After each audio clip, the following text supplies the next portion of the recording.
Hello guys, as always, thanks for tuning in. Jay Helmsing here. Today we're going to talk about the Glock 48, aka the Glock 43X, extended a little bit. And we'll talk about this compared to the Glock 19, aka Project One gun in my hands here. But we'll make some comparisons through that, and I'll tell you guys my impressions of this gun, my shooting impressions and whatnot. And let's just jump right into it here.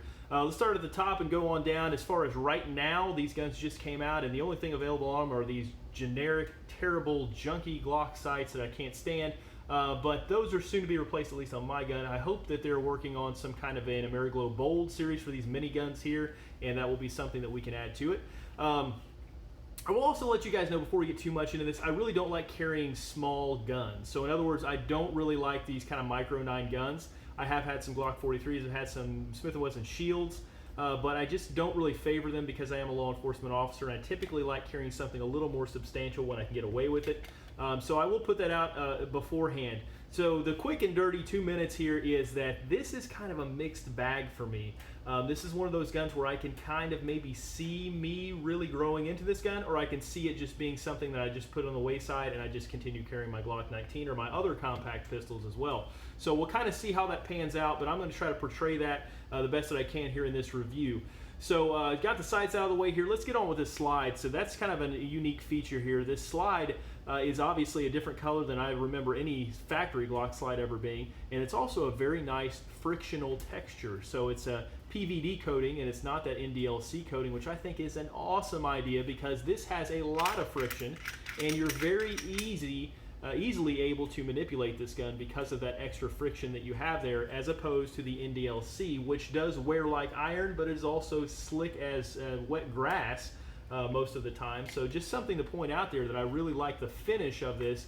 Very low glare, does seem very durable so far, and it is very easy to manipulate. So hey, things are looking up in that category if Glock decides to go everything in this finish at least. The color, I could take it or leave it. I was kind of interested to see a new style come out from Glock, but I do prefer, I think, the black finish because this makes it look just a little bit bigger than it is. It just looks like it's trying a little too hard to be classy. I don't know. It's just, I just really would favor a black finish on this. But that's just me. So, you know, no knock against the gun. I just kind of wish they would release other options there, and maybe they will be in the future. I'm not really sure there. So with a slim line, what you see is what you get, these silver slides, at least for now.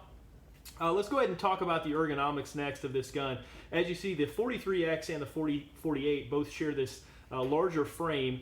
We'll tell you right now, you can put the standard 43 slide on this. So if you have a 43 already, the slide will go right on here and function perfectly fine. So, you know, just get a 48, and then you kind of have the 43X and the 48 if you want, if you have both those guns already. But there are some big differences. So ergonomically speaking, this is a much better gun than you're going to get out of a 43, at least in my opinion. As you'll notice as we kind of go around here, that kind of weird hump that you have on that 43 is gone, and that's because the entire grip is a little bit wider, and that is to accommodate this larger 10-round magazine that is thicker. So it will not work in the Glock 43s. It just physically won't fit in there because the entire frame and everything is thicker to fit that wider magazine. Because of that, you do have some kind of cool ergonomic things. Now, there are some things, obviously, this being thicker to fit the magazine, that was mandatory, but some other changes that they did probably for ergonomic reasons and people just complaining about Glocks in general. Biggest thing is this undercut.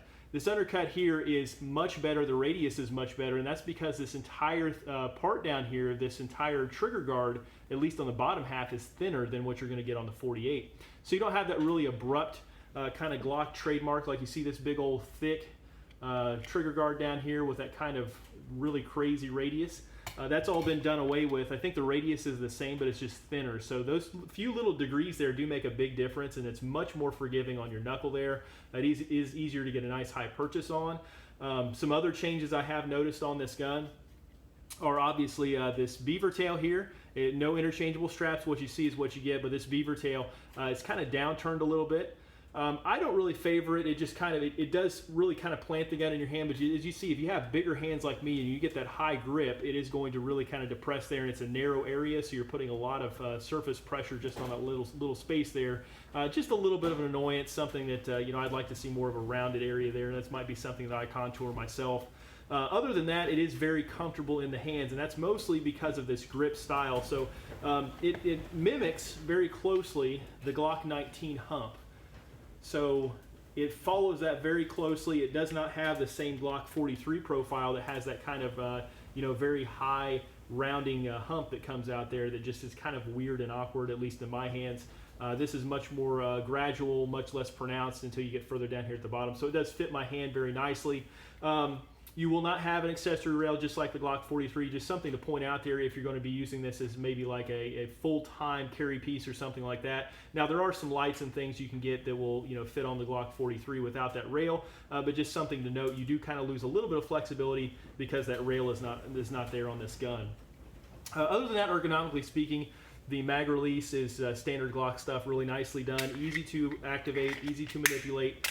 The mag well itself is not flared, however it is very, very nicely tapered, and it is very easy to feed magazines up in this gun for a couple of reasons. First, because the mags are basically the perfect size, at least according to me, to really get a nice grip on these mags. They're not really small like single stack mags and things like that. They're not huge like some of these large frame Glock mags. So it's really easy to get a hold of that mag and kind of feed it up in there, and also they did a really nice job with that mag well. They are kind of rounded. They do have the orange follower just like the Gen 5 stuff. So overall in the hand, nice gun. I don't really care too much for the texturing. This is very reminiscent of the Glock 43 texturing. It leaves a lot to be desired as far as shooting. It's just a little bit too slick. You really got to develop a lot of pressure to get that to bite into you, as opposed to the standard Glock texture or checkering. That's very nicely done, and I don't find it to be too abrasive or anything, but this is probably a little bit easier to carry, and that's probably why they did that. They plan on people probably carrying these guns more than they do shooting them or anything, so that's what you have there. So take it or leave it. I think you're losing a little bit with that decreased texture on here, but that's just something you should know going into this. Okay. Other than that, let's do a quick comparison before I get into the trigger and the functionality of the gun. By the way, the gun has been perfectly flawless so far, just about 400 rounds through it.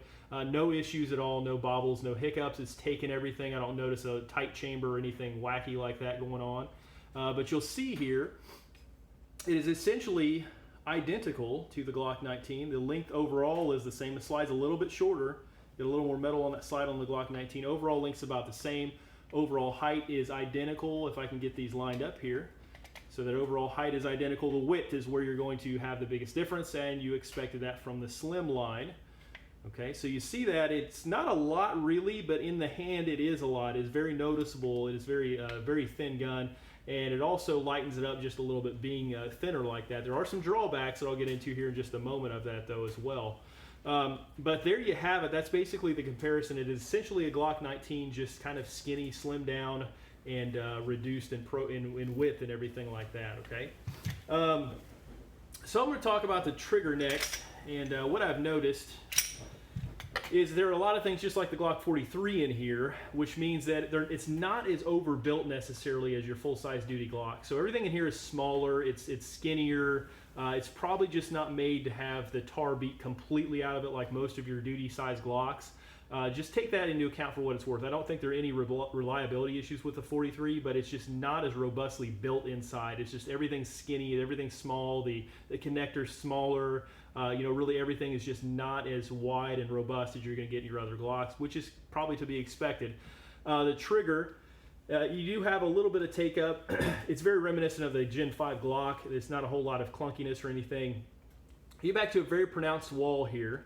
And again, I'll do it with this finger so you guys can see. Very pronounced wall here. And under what seems like a lot of pressure, it eventually breaks through that wall. And then you're going to obviously have your reset from here.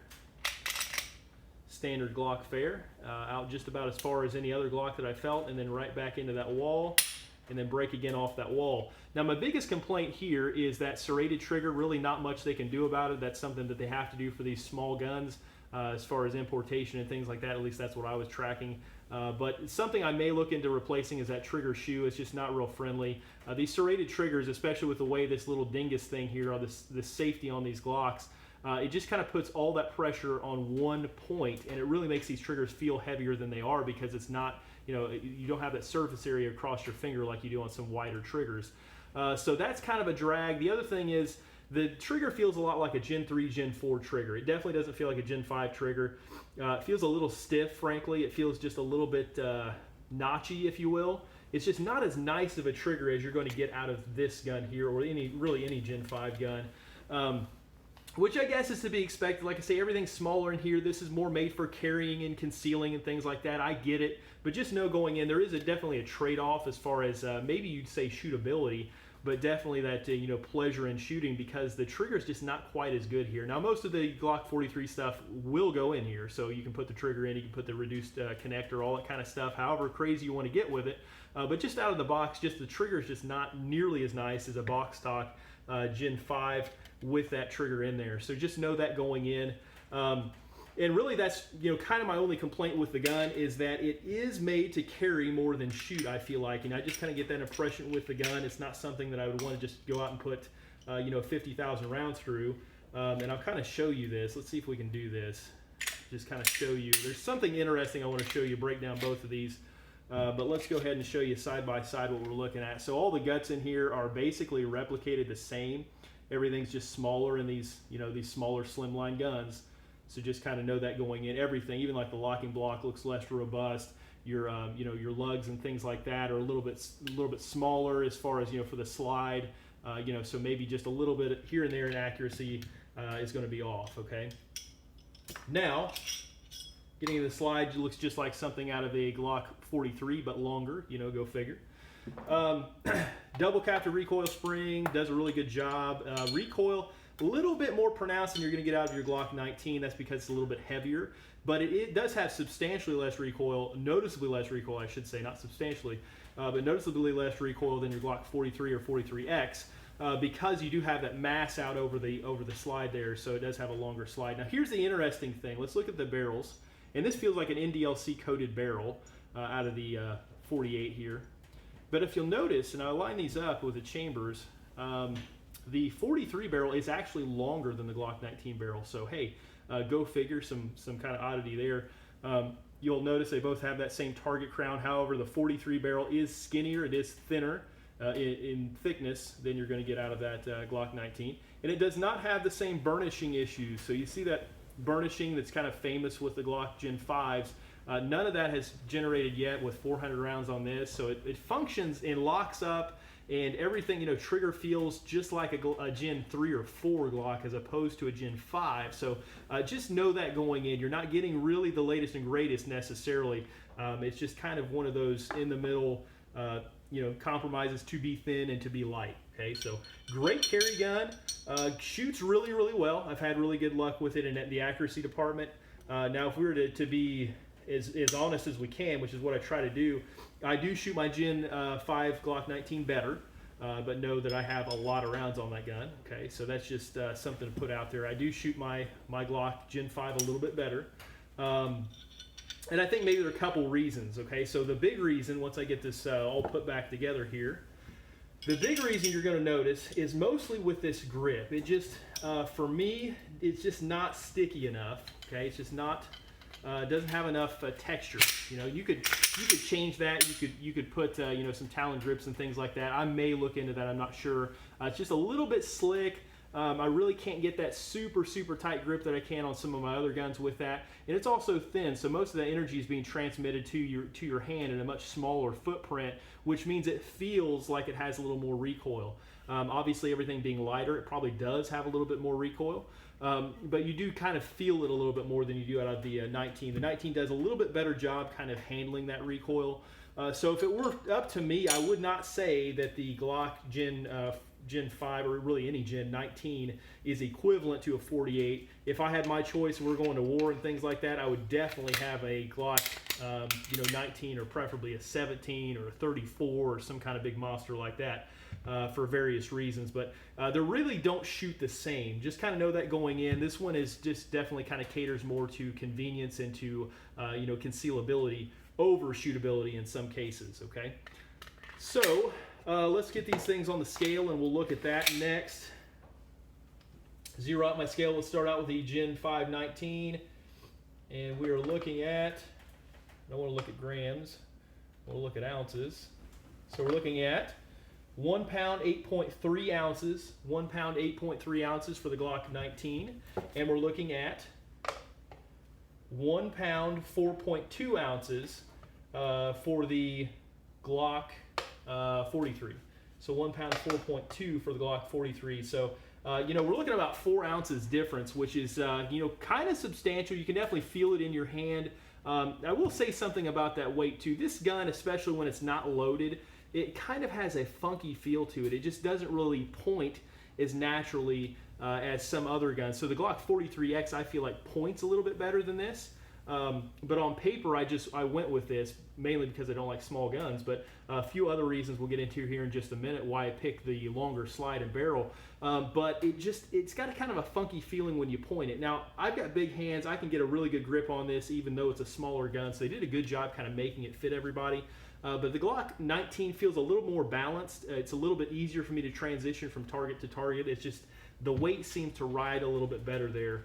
Now with the 43, I did notice about the same sort of balance that I feel with this in that 43 or 43X. So those feel a little bit better balanced to me than this does. This one feels maybe just a little bit front heavy, especially until you start getting those rounds in there and you can really kind of weight it down. But obviously as you go through those rounds, you're going to have that difference in weight there. So just something to note there. The point, you know, kind of feel that for yourself, see if you like it. It's just kind of a quirk.